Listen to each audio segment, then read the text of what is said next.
All right, I am live. Hey, everybody. John Lavenia here. Good to see you. I haven't been live in a little bit and been doing some traveling, conventions, and time out in the desert, and doing fun stuff. But wanted to talk with everybody today about some news that just kind of rocked the home business industry and myself. And I'm just hearing about this earlier this morning, and that is when a company changes its policy and its operating practices and the entire strategy right before our eyes, and people get displaced. In other words, they break the deal. And this is something that I've experienced a couple times in my own life. First, I want to say uh, my thoughts and my heart goes out to people who are having that experience right now. It is not fun, especially when you've put perhaps years into something and the emotional involvement with that. I know anything that I've done, in my career where I've excelled, it's because I wasn't just, part-time sometime or on the outside looking in or experimenting. It's been something where, I've really bought into the message, the purpose, the mission, right, behind all the things that we can objectively look at. There's a bit of emotion that goes into that. And so if you're experiencing that now, my condolences. I've been there, and quite obviously I'm not there now, right? So we can move forward, we can move on. And that's some of the perspective that I wanted to offer you here today. If you're in that situation, either with that specific company, which I'm not even going to talk about much here because I've not been in that company, and I don't know too many people who are working with that company, but people certainly have been displaced before. By the way, this is not just something that happens in the home business realm.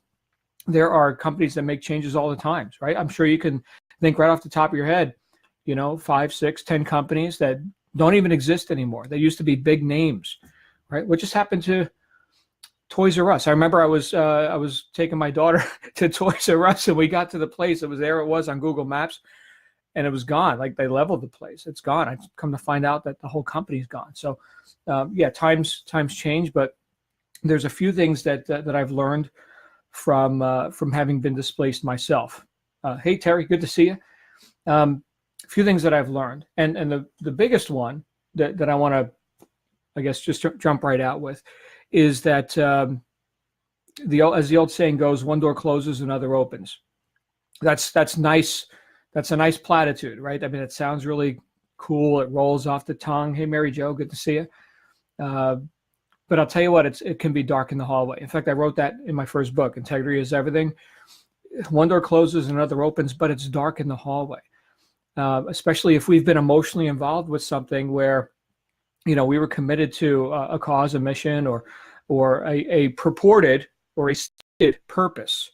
All right, I'll give you an example. I had a company that my wife and I had been top earners in for over 7 years, and we had given our all to this. And then there was a situation where the partners, the people at the helm, had some disagreements, and some changes were being made, and I assisted in creating the new version of this whole thing. And then as soon as everything was done, customers in place, everything ready to go, I was cut out of the deal. After years, after being like family with some of these people. This was, for me, a multi-million-dollar lesson, that more important than what business you do is who you do it with.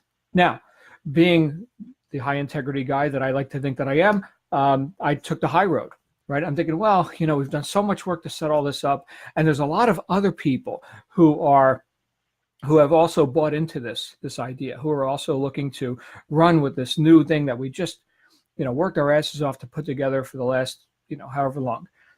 And I'm thinking, I'm not going to rock the boat. I'm not going to disrupt other people's vision or dream or stuff like that.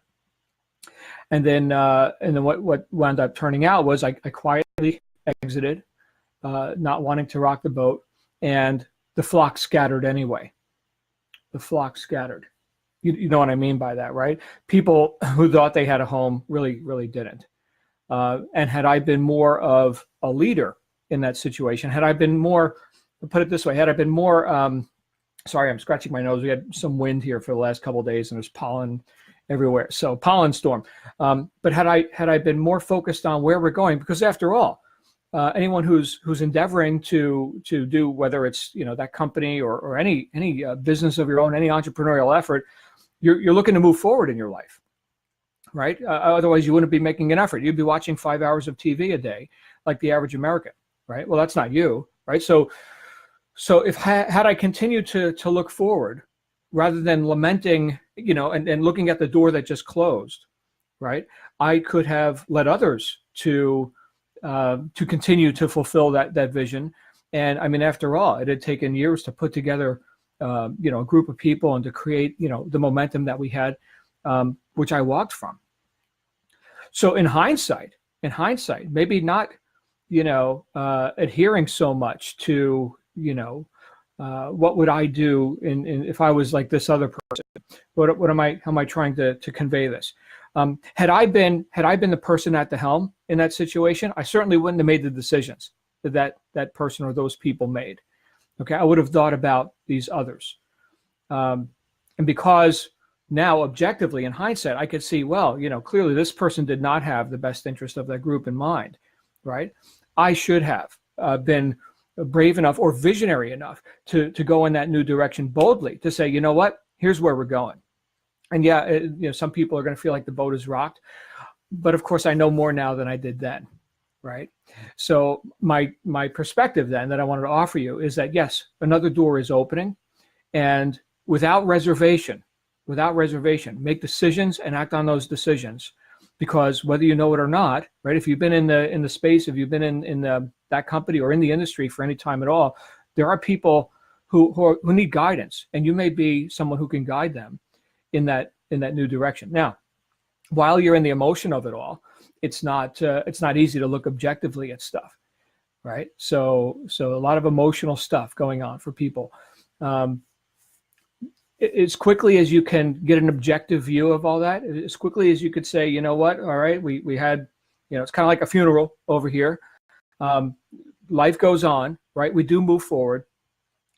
Let me open my eyes and look objectively at what would be a way for me to continue to fulfill not only my individual purpose to go and make more of myself and my life and to provide a better, future for my family, et cetera, but also what part of that can I be responsible for this large group of people? We're talking about, I think, at least 100,000 distributors who are displaced right now, right? So that's a question you can ask yourself, right?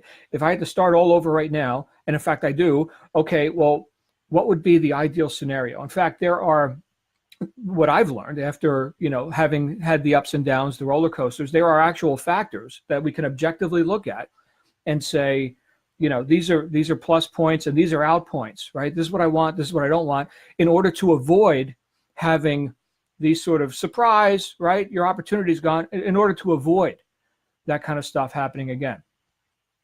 Right. So there are ways to be proactive about that. There are ways to say, you know what, these are things that I can be responsible for. Understand, whenever we're doing something entrepreneurial where we're not completely at the helm, we're not the product manufacturer, we're not the CEO running every department and all that, right? We're actually deferring that responsibility to someone else, to a third party, in this case, a company, a product manufacturer, whoever's offering the opportunity. We're also deferring not only that responsibility, we're also deferring that control. Control and responsibility go together. They are inseparable. And the way that you can accept more responsibility and thereby gain more control is to have more knowledge. So think about those three things: knowledge, responsibility, and control. Those three things, right? Is there something you can do to increase your knowledge so you can make decisions that in the future will not likely lead to the same sort of scenario? And I know some people have gone through this a couple of times. I'm seeing Amelia, heartbreaking. Yeah, I hear you, Amelia. This is the kind of stuff that happens, again, not just in the home business space, but in the corporate world all the time. And any time that we are not at the helm, in control, we give up some of that control and, of course, some of that responsibility. Hey, I don't have to handle all that other stuff, right? So yeah, it's a trade-off. But there are actual factors, success factors that you can look at that are very predictable. And after having ridden the roller coaster long enough myself, and having assigned responsibility to myself as a leader in the industry, as people who others look to business advice and all this, there are things that I've identified that have helped me now and the people that I work with avoid these sort of things. I'd be happy to chat if you want to just see that kind of stuff. I'm not here to pitch you anything. If you if you've just been displaced by Advocare, again, my condolences. The main thing right now is that is to know that you're not alone and that there is a future. Yes, there is, and it's the same future that you've been running toward the whole time. But the door is painted a little different, and what's behind the door may not be, exactly as planned. What the hell do I know about my plans anyway, right? But the guaranteed future outcome, and then whatever drama leads up to it, some of it's pleasing, some of it's not, but we reach every goal we set, right? So anyway, if you like the chat, hit me up, and we can talk a little bit about just some of the objective things that I've seen in my decades of winning and losing millions in this whole entrepreneurial space. Glenn, I see you, buddy. Good to see you. I hope that this video gives you, if you're in the thick of it right now, gives you some hope and succor and some idea that this is not the totality of the experience. There's a lot of good people in the home business space, and I've been very blessed and fortunate to have met with and worked with thousands of them. And so wherever you're at right now, I hope this gives you some perspective. And that's pretty much all I got at the moment. Mary Jo, you're quite welcome. Anything I could do for you, let me know. Good to be live here with you all today. Circumstances are a little different than they usually are, but I'm back in the saddle. Been traveling for a couple of weeks, and I got some great stuff I want to share over the next week or so. Anyway, thanks for tuning in. I'll see you on the next live video. You guys have a great day. Bye for now.